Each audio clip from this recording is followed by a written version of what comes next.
Hello, welcome back to the Flat Pack. My name is Ross Brierley. We are going back through an incredibly eventful week of flat racing, including the most talked about sporting elbow since The Rock launched himself off the top turnbuckle for the first time, and Sir Mark Prescott winning 8 races on the bounce with a horse, culminating in the Prix de l'Arc de Triomphe, and none of them were 0 to 60 handicaps at Bath or Brighton.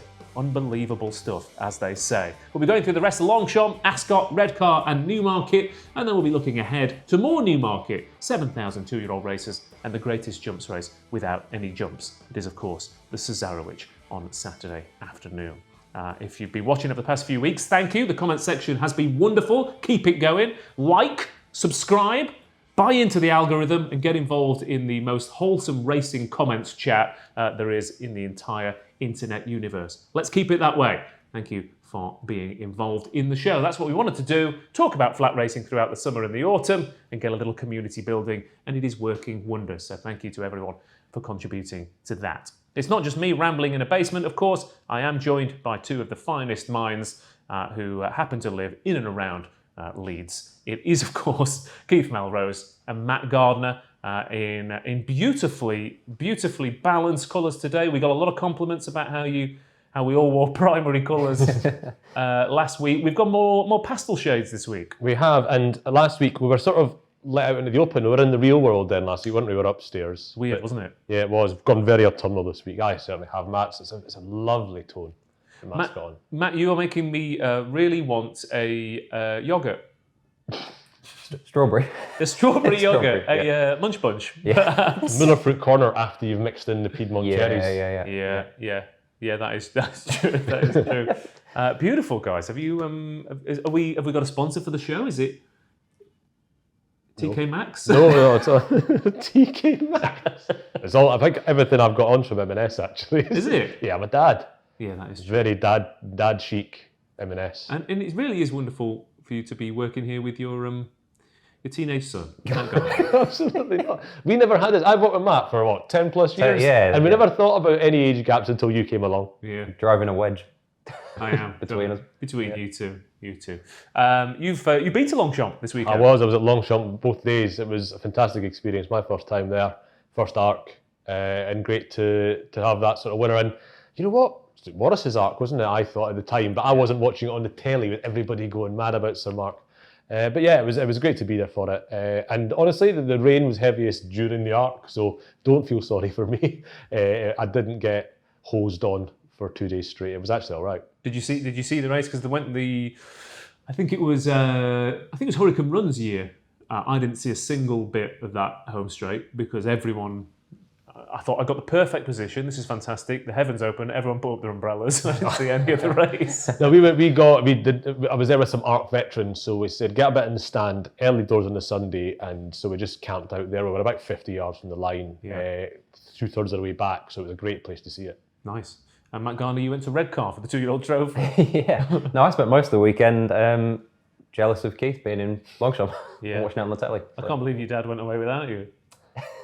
But he's over 13 now. We can leave him inside. You just hide the sharp objects. Yeah, exactly. Close the curtains so nobody can see there's anybody at home, and he's got 3 emergency contact numbers. Take away the flammable things, and away we go. Curry in the freezer.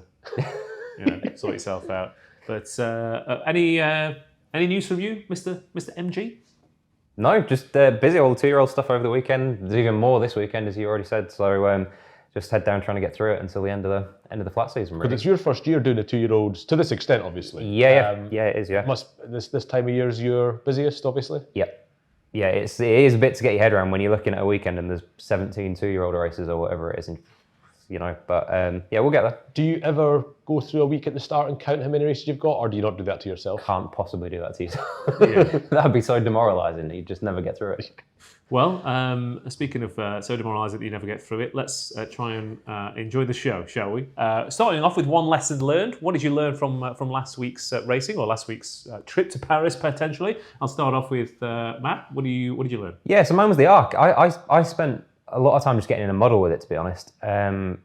With the 2-year-olds, you spend a lot of time thinking of the form versus potential argument. And with the arc, you get wrapped up into, it's a good Group 1. All the horses are good, if you know what I mean. And I kind of got wrapped up in the whole pros and cons with them in terms of a lot of horses had some questions to prove and whatever. But I sort of think you can equate form versus potential to sort of form versus question marks. And you look at horses like Alpinista, who going into it on the back of a winning spree, really solid, kind of progressive, really, even though she's 5. Versus which we must remember is still a very young age for a horse. Yeah. As in, you know, people, it's 5. But Well, if she was running in bumpers, you would be talking about her limitless potential. yeah, absolutely, yeah, you'd yeah. say 4 years from now she might have won, 3 Gold Cups or something. Yeah, So- absolutely, yeah. But like equating that, so and then focusing in on that versus the horses like your Luxembourgs who have got kind of quick turnarounds, Verdani, whether he's going to stay, that sort of thing, and trying to break that down into the same way that you break down the form versus potential argument, rather than just doing what I did, which is getting in a massive muddle about it and kind of going, I don't know what's going to win. Yeah. It's a little bit like an argument you've made earlier in the summer about how there's a lot to be said just for having those ones besides, because you get sort of taught, the first thing you get taught in Wise Guy Racing School is try and ignore strings of ones. Yeah. But there's something to be said for it in Alpinista. Winners win races. Yeah, we'll talk about Alpinista in a minute, obviously, but you saw in the way she ran on Sunday the merit of how sort of straightforward and consistent she is. Yeah, absolutely. Yeah, and I'm gonna pivot to me for my lesson because it's similar-ish in the sense of that. I guess it's almost the same thing, but it's the thing that first stands out to you often when you look at a race, especially with the races that we look at in advance, is usually the thing that you end up coming back to, going, oh yeah, I did. That was the first thing I thought, but I. The Arc is a perfect example. We're thinking a mile and a half. Everyone was talking about loads of things, but a mile and a half Group 1 form in soft ground. There wasn't a lot of it in that race, to be fair. And Alpinista was probably one of maybe 2 horses who'd had done their best figure in those conditions this year. We were talking about the 2-year-old race. Cold Case went off 11-8. It was 5-1 when we were previewing it. Last week, you were saying, I think it's possibly the most solid option. And I was saying, this form, I said, no, it's absolutely the most solid option. Only to see it bolted at 11-8. And Michi was another one. Yep. Even Belhaven for the straight mile, I remember looking at that race and going, oh, that won a good race over course and distance earlier in the season. I wonder if this has been the plan. And just the first thing often that you look at, make a note of that. And then come back to it and just check all your subsequent analysis against that first impression. Because often you'll go, you know what? I've completely ignored that now. I've wasted the last 3 hours of my life. Yeah. Or just to go, oh, have I overcomplicated this? It's funny that, because it's almost exactly the opposite of my lesson this week. So my lesson was, just because don't feel too pleased with yourself. If you identify, because one of the things as a form analyst that you can notice it doesn't get remarked upon in major sort of media outlets is when a horse is a bit quirky or basically has got temperament half issues. And you feel quite pleased with yourself when you spot it early. But that doesn't matter when they're Kyprios. Yeah, fair. So I've spent the whole year trying to get Kyprios beat because I spotted very early that he's half a dog. And he sort of is half a dog, but he's exceptionally good. Yeah. So there's been no point trying to get him beat because he's just miles better than them. Yeah. But I think you can find a middle ground between these 3 lessons, though. Oh, yeah, absolutely. Is that your first impression, it's almost the first impression of a race. You've held on to that first impression for repeatedly, despite evidence to the contrary. Well, not any evidence that he's not got a screw loose. You saw what he did on Saturday. Yeah, no, fair enough. Yeah. But he's just miles better than anything he's racing against. Yeah. So it doesn't really matter. Yeah, fair enough. Get your lessons learned in the comments below. We did have a few from last week's show. I did copy one of them across. Who was it? Someone. I didn't copy it across. But the lesson was basically, I think it was it Dante? No, who was it? It was someone who comments quite a lot. Said their lesson was, basically, if you identify a horse and you're going to follow it 3 times. The magic number. Oh, yes. Oh, Nick Palfrey, was it? It was Nick, wasn't it? Yeah. Follow the magic 3 times because, you can identify something and due to the multitude of factors that go into winning a horse race, it can go against you. I mean, it could go against you 7 or 8 times, couldn't it, really? 3 feels like an arbitrary number, but there's something to be said for certainly the sticking with it. Yeah. If you've identified an interesting horse, it doesn't cease to be an interesting horse unless we get shown distinctive proof that the form was bobbins, Yeah. Or similar. There could have been a few from the weekend, which we'll get to later on. Other comments, like I said, the comment section has been mostly an absolute joy. Mark Winston says he loves the show. He said Flatback might be coming to an end, but there must be a jumps version. Ross is hilarious. Keith is knowledgeable. And Matt is Matt. That must have hurt. I think it was quite a nice compliment. Indescribable. Yeah. Incomparable Incomparable. is what I'm going to take. Is You're an beyond all-rounder. words. Yeah. You keep doing you, mate. Yeah. You keep doing you. He said he couldn't think of a name of the show, but we got a lot of good suggestions. I think the best of those was John Jenkins with Jump Around, which was nice. See if That's the intro sorted if we do go for that one, isn't it? Yeah. And it's, I imagine with a lot of our selections we've been in a house of pain quite often. Mark Smith, he says, best racing show on this wild and wacky thing called the internet. Thank you, Mark. Love your work in the fall.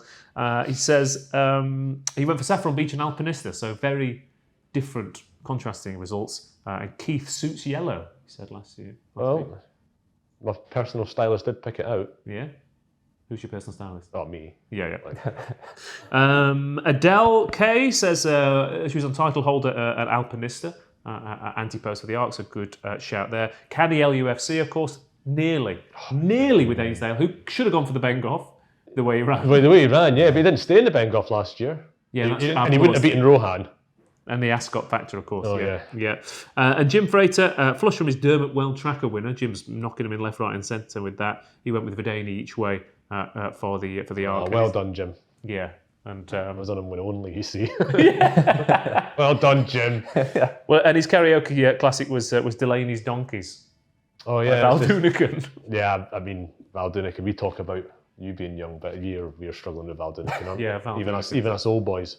Who's Val Doonican? Didn't he play Batman?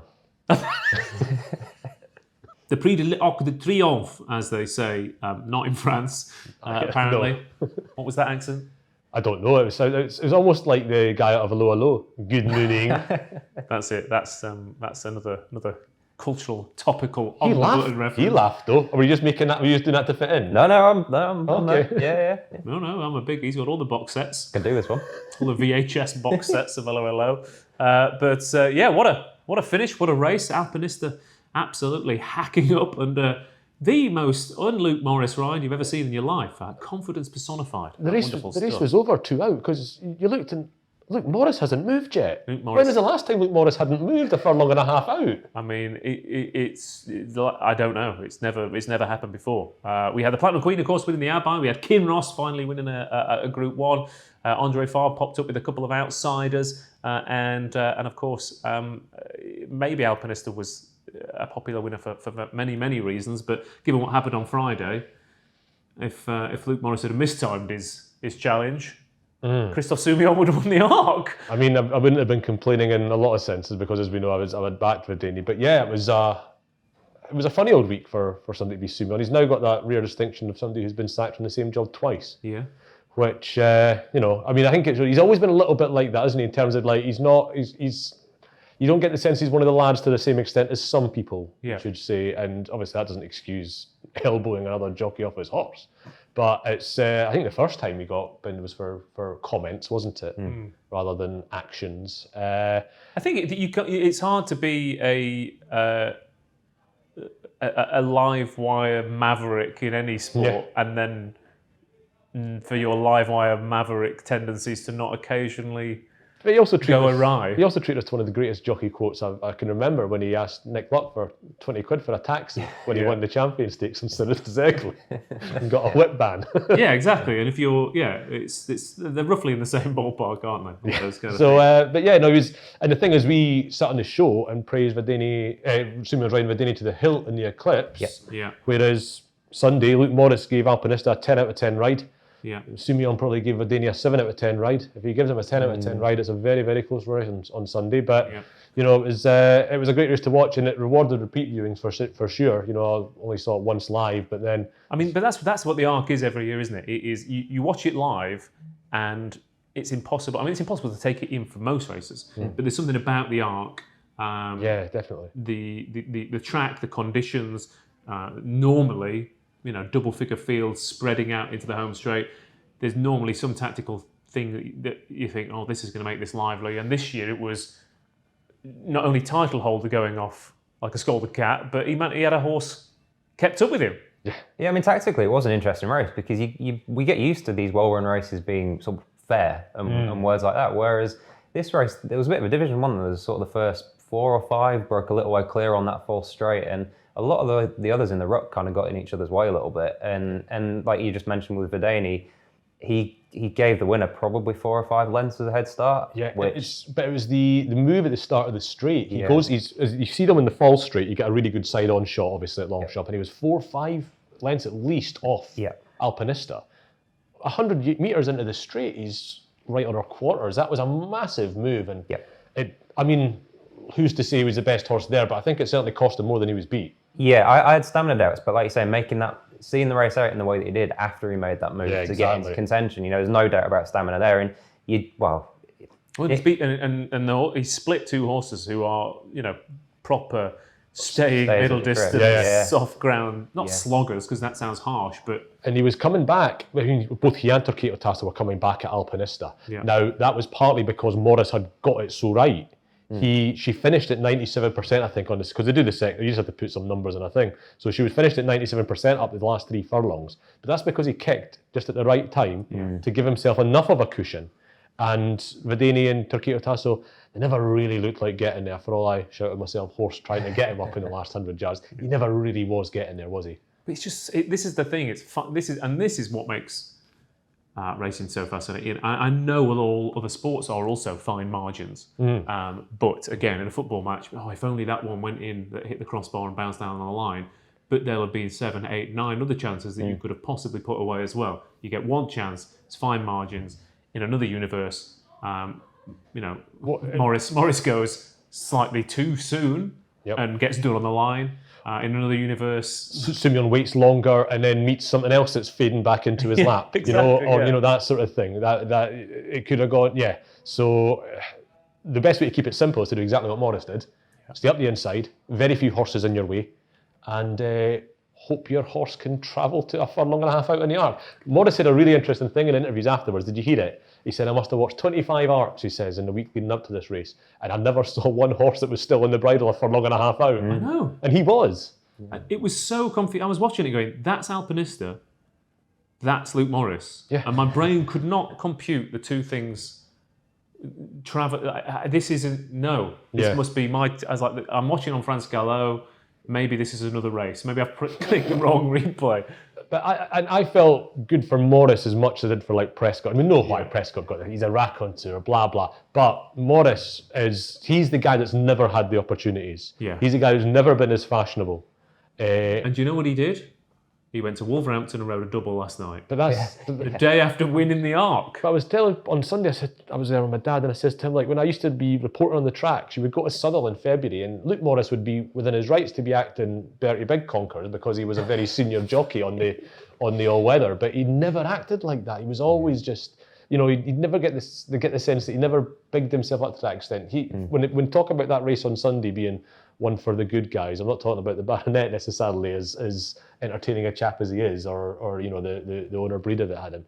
It was about Luke Morris for me. Yeah. And he deserved the plaudits because I think he was the difference myself. Yeah, you're right. And I genuinely think if Alpinista would have got beat, people would have said, can't win an Arc with Luke Morris in the saddle or something like that. So getting it right on the big stage like that at the first time of asking is a massive testament to him. Virtually the first, because I've looked it up. Apparently, it was his 5th ride at Longchamp, and 2 of the previous 4 have been on the sprint course. Yeah. Well, and Alpinista is only the 3rd horse he's ever won a Group 1 on. One was Gilt Edge Girl in the Abbey. The other was Marcia. So he's won 2 Abbeys basically, and then he turns up and rides. Yeah, he's won an Unthorpe, 2 Abbeys, and an Arc. What a combo. Yeah, exactly. That'll do. What a combo. And but he was the difference, because if he'd given Alpinista an 8 out of 10 ride, I think she might have got beat. Yeah. But Luke Morris beats Christophe Soumillon and Frankie Dettori. It's quite a day. Warming. It was a spectacular weekend at Longchamp in general. We saw more excellent jockeyship from British jockeys going over in the shape of Holly Doyle in particular. Not only in victory on the Platinum Queen, but I also thought, despite being run down in the closing stages in the Opera aboard Nashua, I thought that was a pitch perfect example of Holly Doyle as well. Even in defeat, she made a move. She made a decision. She said, you know what, they're not going too quickly. My horse is racing a little bit keenly. I'm going to move to the front and dictate this race. and she got beat by a horse who rattled home. The Platinum Queen, she said, this is the Abai, it's 5 furlongs, I've got the fastest horse in the race, I'm just going to run for that rail and I'm going to keep going. And it's that clear-headed decision-making that puts her above the rest. It does, yes, absolutely the case. And, it looked particularly out of kilter in France where the races don't tend to be as even more steadily run than in this country. So you do what normally? Well, I'm not doing that. Yeah. I'm going to go off and do that. And it did strike me because she walked the track on Sunday pre-racing and she was with Dettori. And it was for the first time I thought, yeah, she rides like a Dettori protege. That's what he does. Yeah. That's what he's been really good at doing for 30 years. Well, again, Trawlerman in the Ebor, for example, was a thing of like, I don't care what you're doing, this is what I'm doing. Yeah, exactly. And let's hope it comes off. It's the ability to get out of the groupthink that sets jockeys like the Tory apart. And Doyle's clearly learned from him, I think. And she's very good at it. She's also very good at understanding, I think, what the horse that she's riding needs and wants. And the Platinum Queen, like you said, was all speed, and she's just maximised that. There's no messing about, no kind of, this is what I need to do to have the best chance of winning this race, and she just does it, and it's great to watch.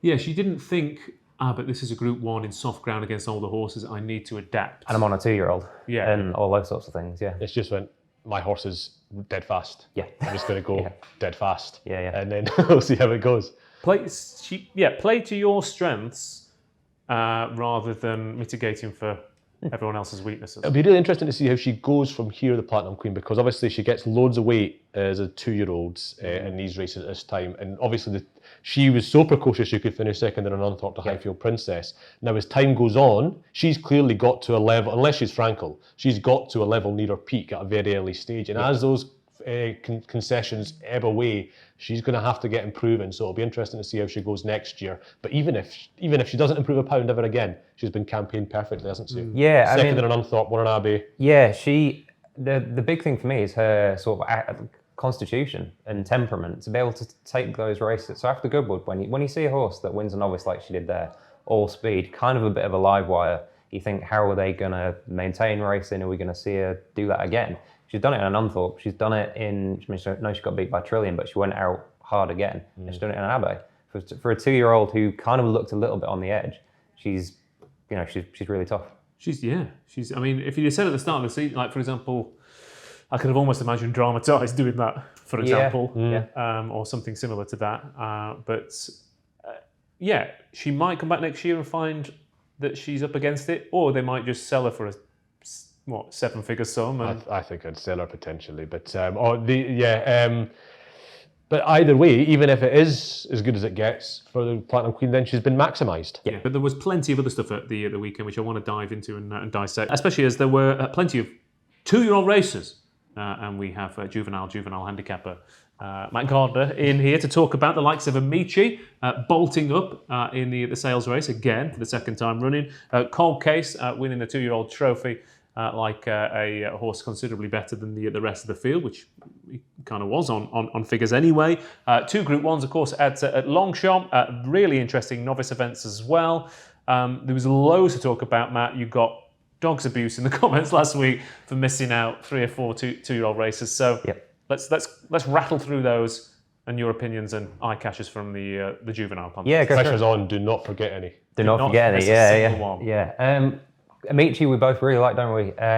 Sales race twice. Being the less exposed horse in those races, we get used to these early speedy 2-year-old types that win these races. He's kind of not. He looks like he's got the scope to make a 3-year-old sprinter. Yeah. I like the way Ed Walker's campaigned him as well. Yeah.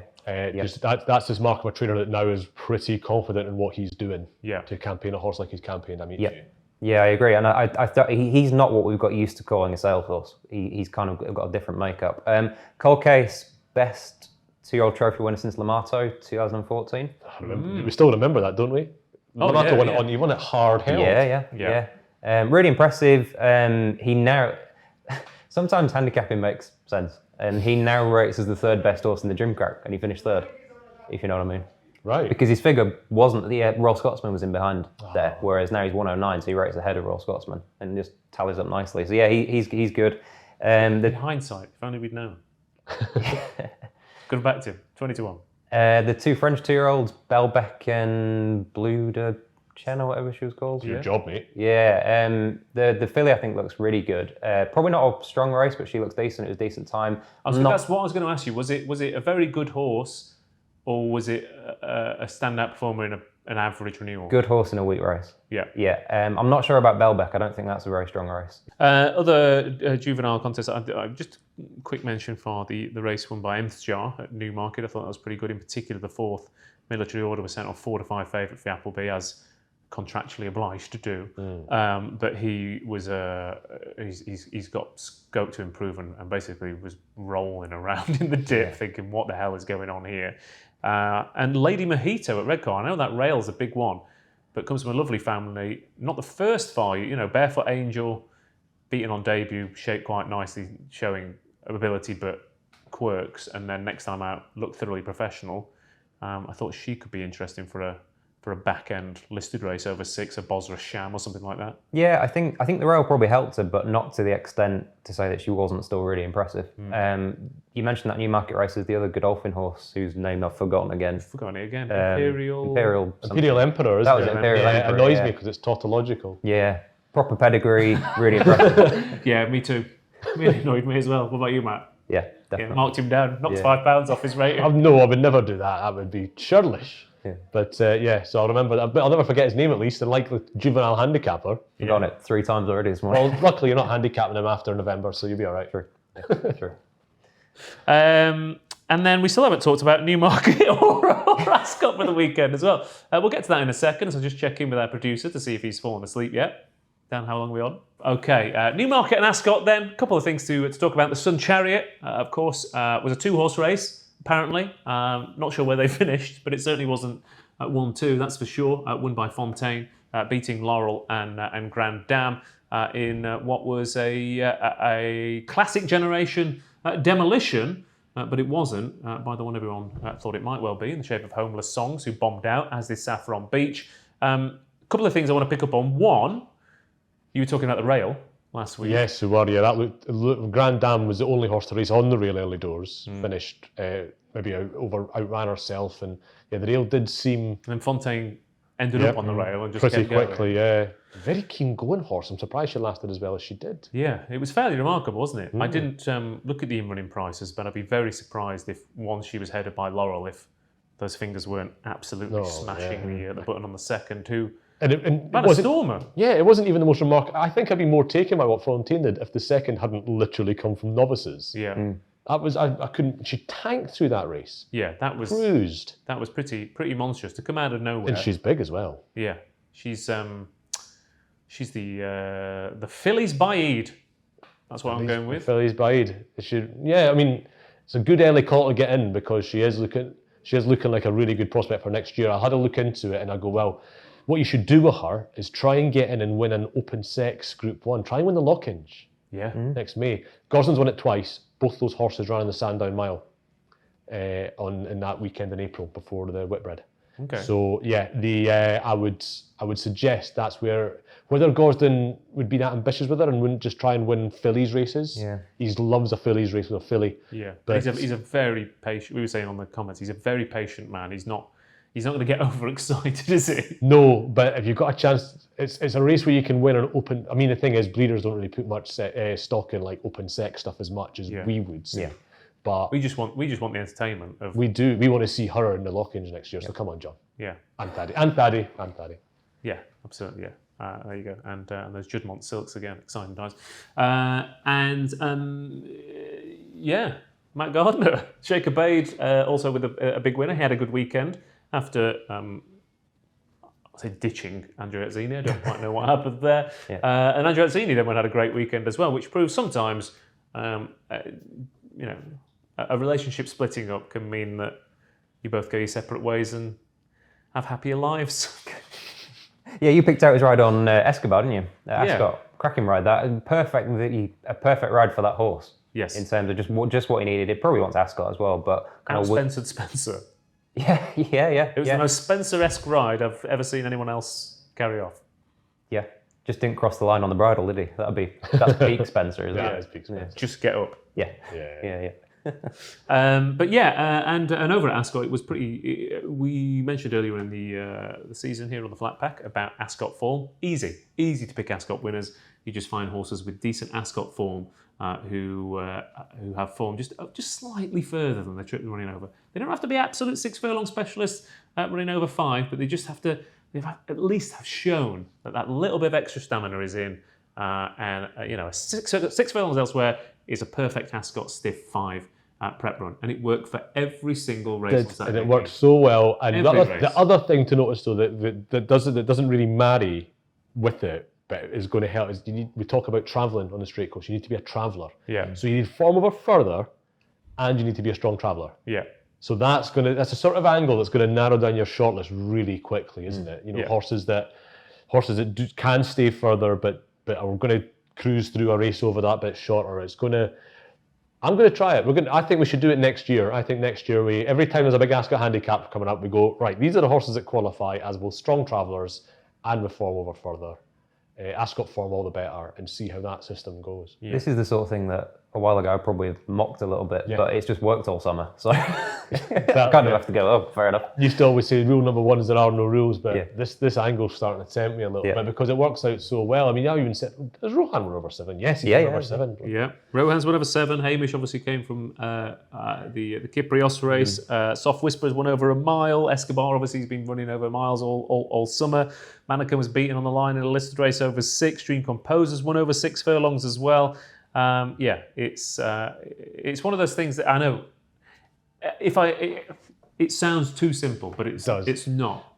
You've got to rule things out in this game. Otherwise, you'd have to spend 20 minutes going through each individual horse for every race, and then you would throw yourself off a balcony. I like how there's 2 almost pulling opposite forces applied in it as well, because it's easy to say, oh yeah, the 3-year-olds have got a good record in this race. Well, that's because they're the least exposed horses. But whereas these 2 factors are pulling at other ends, and when they combine, that's going to make something far more interesting. Yeah.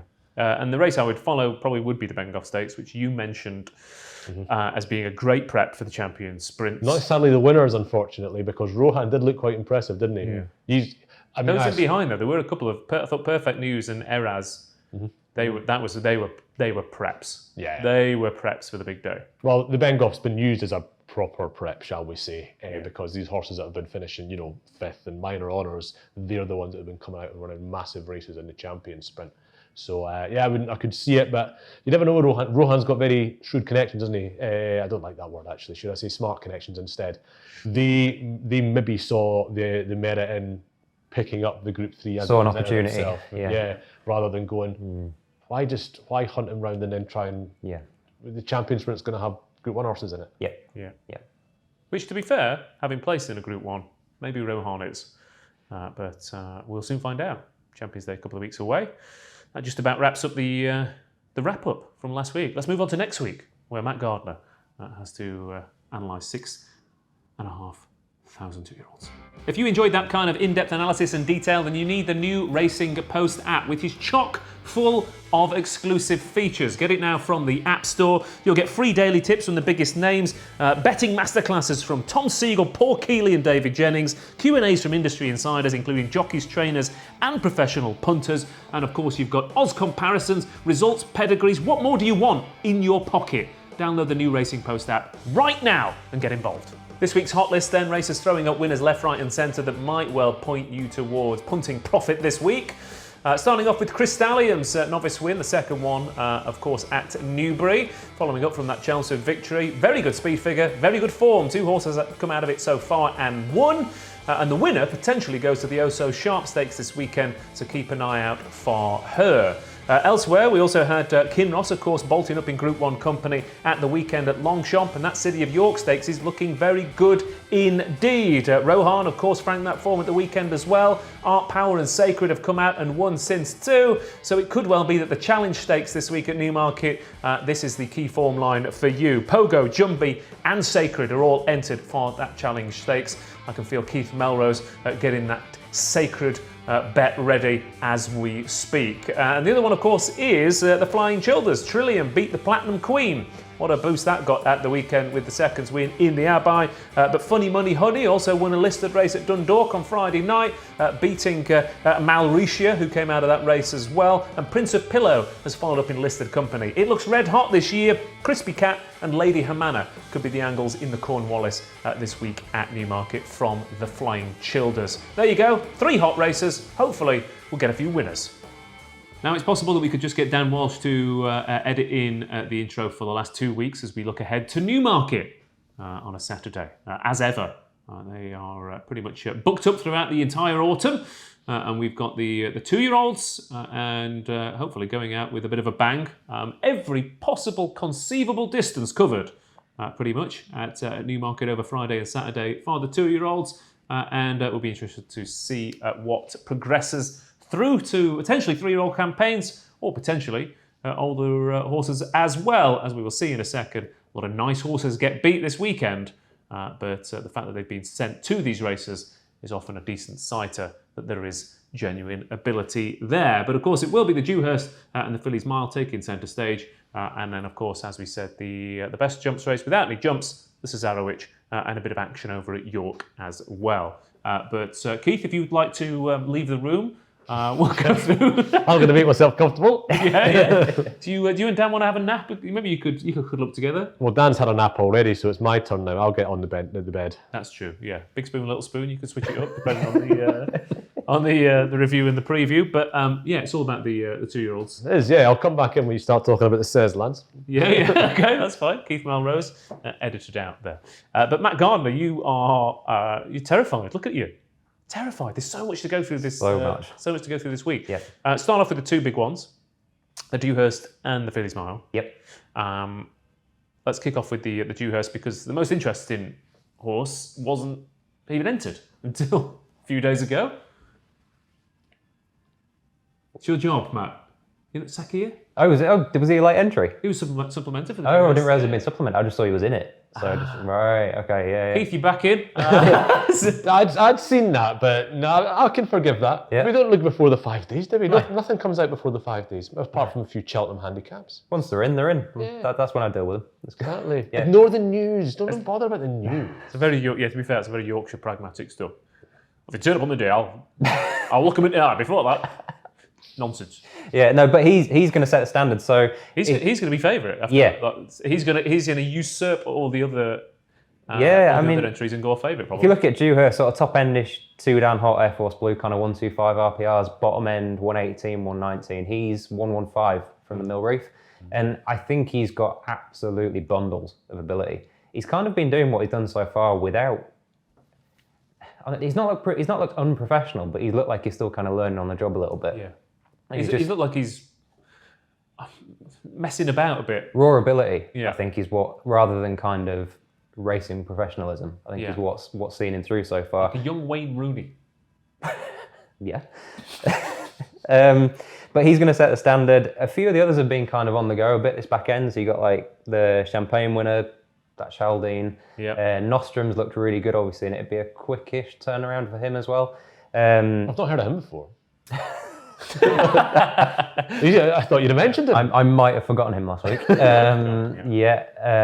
yeah, he's looked really promising, and again, a lot of ability. I think they're the 2 that I'd mark down as being kind of as having the most potential. Because I looked I looked yesterday. Was it yesterday? Naval Power was inserted in his favourite. Yeah, I kind of thought he's won a listed rate, 106, 108 RPRs. I'm thinking if you're coming off the back of those 2 into the Dewhurst and winning it, this is a bad Dewhurst. Yeah, I think he's got a lot of ability and a lot of potential. It's just he won that one novice by about 6 lengths, and then otherwise he's been a little bit workmanlike. Particularly was at Haydock, I think, last time, where it was quite a muddling race. The finishing speed was really fast, and he met a little bit of trouble. Extricate himself. He did well to extricate himself and get up. Yeah. He's the sort of horse that in a more properly run race and a better race, I think more of that ability is going to come to the fore. But you couldn't back him at 3-1, given that on the form of 2 so far, he's got about £7-8 to find. In contrast to the other 2-year-old races this weekend, I feel like the Dewhurst, it's sort of like if you win, you're guaranteed Group 1 glory either next year or the year after. But those in behind, not so much. It's not that it feels like a lot of the other 2-year-old races, the Autumn Stakes, the Zetland Stakes, a lot of horses are running in there who are going to improve in 12 to 18 months. But it feels like the Dewhurst is the crowning of the 2-year-old, as it were, and the only real one you want to follow is the winner. Unless they're bred by Warfront, of course. Well, I in which think, case. No. I think your good 2-year-old gets aimed at it and they often win. Yeah. Those in behind are kind of your 2-year-olds that are hanging on a bit.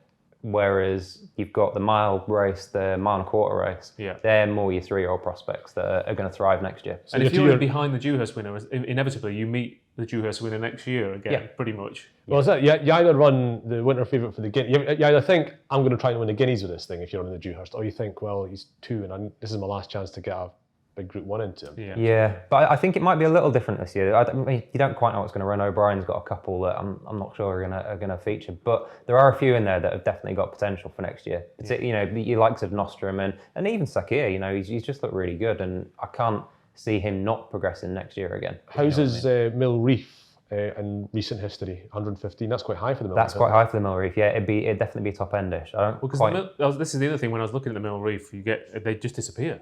Yeah. Proper 2-year-old race, that isn't it? Yeah. But he's done that. What he's done so far, it's all happened quite quickly for him. He got beat by that Ammo Racing thing first time out, and then he was really impressive, and then he went to the Mill Reef. So it's all happened in a pretty short span of time for him. Yeah. Which he's just getting going. Yeah, basically. Yeah.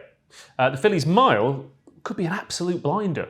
Looking at the entries, we're going to have a short price favourite potentially if commissioning turns up. Yeah. But I started to look at it and think, what's in against her? And I was marking off loads of them. Novakai, obviously, and Polypop from Doncaster, which got a bit of a kick in. I still think commissioning is probably more talented, but they're genuine contenders up against her.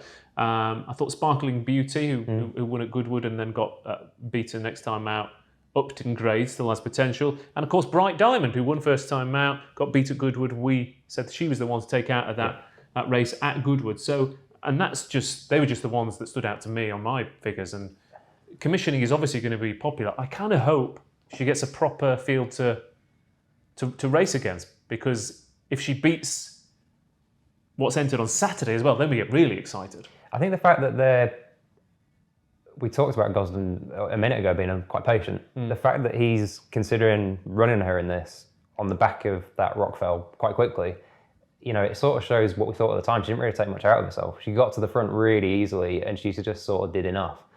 This will be more of a test. I like Bright Diamond. I really hope that she gets a more positive ride. Yeah. Goodwood, they were a little bit sort of negative with her and different track. They were Buicked. Yeah. They were well and truly Buicked. Yeah. Different track. I think Newmarket will suit her better. And Novakai, I think she's next year's horse. Yeah. She's quite athletic. She looks a 3-year-old. She's bred to be about a mile and a half horse. So kind of, I was quite sweet on her earlier in the year, whereas now I'm more looking towards next year with her. But I really like Commission. I think she is head and shoulders above for potential, I think. Okay. Just checking you here, Keith. Yeah, no, I'm trying to look around and look interested. No. Oh, yes, she is next year's horse. We should be taking notes. No, I remember Novakai. You've talked about her a lot. Yeah. She's a friend of the show. Yeah. Side of things. Yeah. There's a lot of friends of the show running this weekend. That's the thing. There's a lot of friends of the show. But the other races are potentially interesting as well. The Cornwallis, proper 5 furlong horses in there. I do think that it'd be interesting to see if the Flying Childers form continues. I thought, again, Carl Burke. I do have a slight obsession with Carl Burke juveniles this year, but Lady Hamana. I thought Squealer was quite interesting with Nigel Tinkler. And a horse you've mentioned 14 times on the show and is yet to run. Every time you see Clearpoint entered, I think Clearpoint's quite interesting. Yep. Never turns up. Well, he's probably the most interesting 2-year-old at the weekend of the prices. That's because this is I don't know what the particular psychological bias is. Yeah. But if you go into a shop and, we've just sold out, I'm sorry. Yeah, maybe. But if I watched a Jim Crackback yesterday. Yeah. And for 4.5 furlongs of that, he looks very at home. He's travelling up there with, the Godolphin horse and Marshman, and he weakened after that. And I think he was reported to have been moving poorly a little bit after it. So that'd be a little concern. But he's got bundles of ability, dropping back in trip, obviously in a lesser race. And I think he was about 12-1 sort of anti-post. Like he's the one that, in that race particular, but kind of the weekend at the prices, he's the one that I'd be looking forward to most. Not sure we're backing him anti-post, given how many times he's failed. No, fair point. Yeah.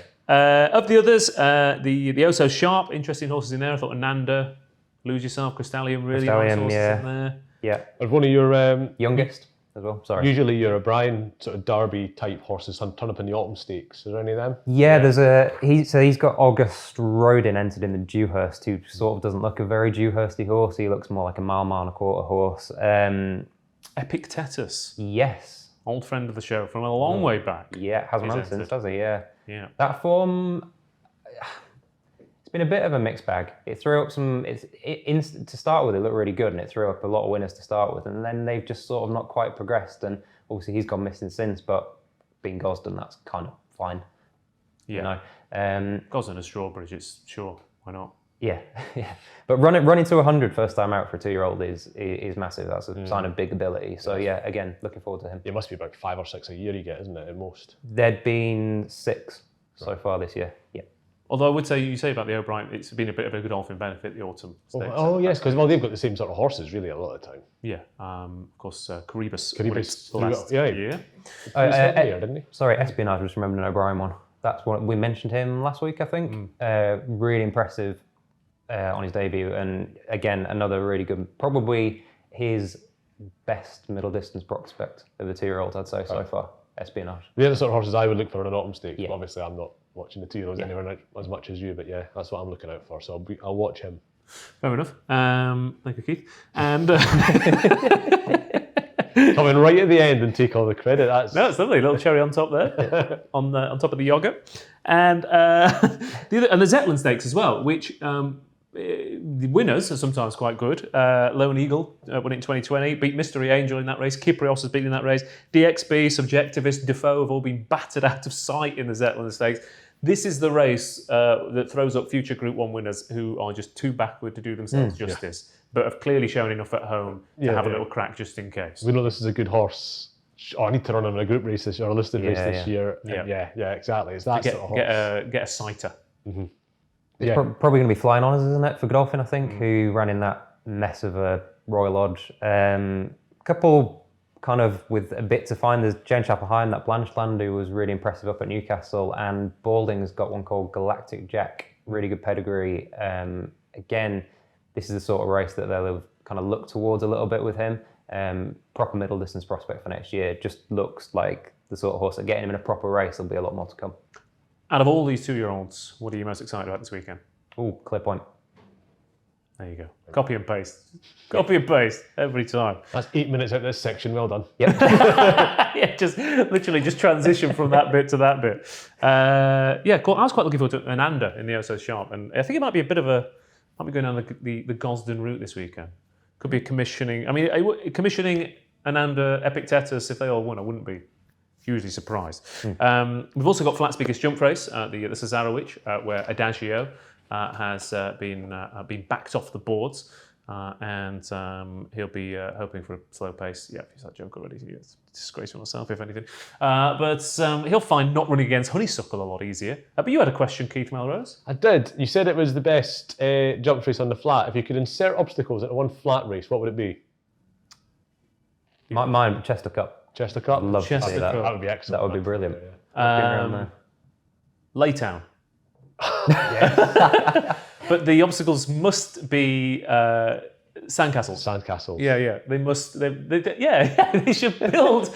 They should build hurdles In the sand. in between the races. We should have a flat. Should have a mixed card. Flat at the start. A mixed card at Laytown. Jumps at the end. Magic. But everyone who's involved, everyone who comes down to watch Laytown has to pitch in and build the hurdles. Would you not be tempted to just go for the dash? Like, I'm just an agent of chaos. You are, yeah. Like Heath Ledger in that Batman film. How far are you putting the first obstacle after the stalls? Yeah. It's usually one a furlong, isn't it? Yeah. So do it that way. The dash. The dash. Oh my god. Yeah, that would be that would be painful. The obstacles hurdles, right? Yeah, I think so. Let's be fair. Yeah. It's not Mario Kart. Yeah, fair enough. Yeah. I thought it might be like crazy golf. It could be like a windmill you have to run under or something. No, I'm just normal hurdles. No open ditches or anything. Okay, fair enough. Open ditch in the dash. Yeah, you've gone mad. I've gone mad. Hello, Racing League. But yeah, Dagio's been really well backed. This is the anniversary of me getting beaten on the line in the Scoop 6 last year. I got through this race by going, what's the 2 jump sources with the top 2 speed figures? They'll go in and they finish first and second. So I like when I watch something like I find really funny on the telly, I always think, I'd like to have been in the room when they wrote that joke. Yeah. And imagine being in the room at Pipes and they realised Adagio was rated 87 on the flat or whatever it is. Imagine being in the room when they realised that. That must have been brilliant. Yeah. They're like, we'll just go out and win that then. Great. Yeah. Job done. And elsewhere on the weekend, we've got York, where you'll be getting excited. Sprints. Sprints. It's the last big 6 furlong sprint handicap of the season, really, isn't it? That Coral sprint on Saturday, and they all know they've all been entered. It's last chance. It's last day of term, lads. Somebody's bringing Kerplunk. Yeah. And they're all going to have a great day there. So you won it last year as well. I won it. Yeah. What was it called? Volatile Analyst. Volatile. Yeah. Steady hand on the tiller. Anyway, you don't always like off camera. Whoa. But you said it was a massive draw race last year, and look, it's York and it's the autumn. Like it's like that, that grimace emoji you get. It's just York in the autumn. In fact, I'll pause to let Dan insert that here. Yeah. So it's going to be a big draw race. Put another emoji on your face. I know he is. I know it's not going to be that one, is it? It might be a brown one. It looks like a bit like a Mr. Whippy. I don't know. Yeah. Although given you top, it could be an aubergine. Could. Anyway, I'm going to wait. I'm going to have a bet in that race. I'll see the draw. I mean, Dusky Lords isn't his favourite anti-post, but we'll see what the draw's like and everything like that before we come in. The other race I want to talk about at York is on Friday, I think. There's a race being run in honour of Copper Knight, acknowledging that he's the winning most horse at York. But it's a 0 to 95, and good old Copper Knight, the great beast himself, is rated 96. So that means he's last to get in. So there's 31 entries for a max field of 22. And he's like last on the list to get in, even though it's his race. He might get locked out of his own party. The handicapper has not played ball there. He has not. He has not read the script, has he? So I think they might. I'm not entirely sure what the area code for Malton is, but I'm sure with a few phone calls. A few phone calls. Probably, not far off exactly. Or you could just walk around, couldn't you, actually? Pull a few out, won't you? Yeah, exactly. Well, the thing is, he's probably got enough there himself, hasn't he? He's probably got that many in, you can pull them out. Oh, Copper Knight didn't get in. You've entered 7 other horses. So Copper Knight's going to get his big day at York, hopefully, unless all the trainers are real buggers to him. He's going to get his day out there. So it'll be let's see what happens there. I expect you'll get at least 9 out to get Copper Knight in his race on Friday. Absolutely, and let's hope he wins it. It's not his third one back after a break, which you said was like the magic thing. That was your first harebrained angle of the year, I think. Yeah, it was. Copper Knight wins his third run back, and it's not really fitting that one just now. After the last show, I'm going to get Dan to go back and go through what my strike rate is for harebrained angles. Do a Tony Blackburn style top 10 of Ross's harebrained angles of the year. Do. Number 10. It's horses who have fallen over slightly further in escorts, etc. So that'll be.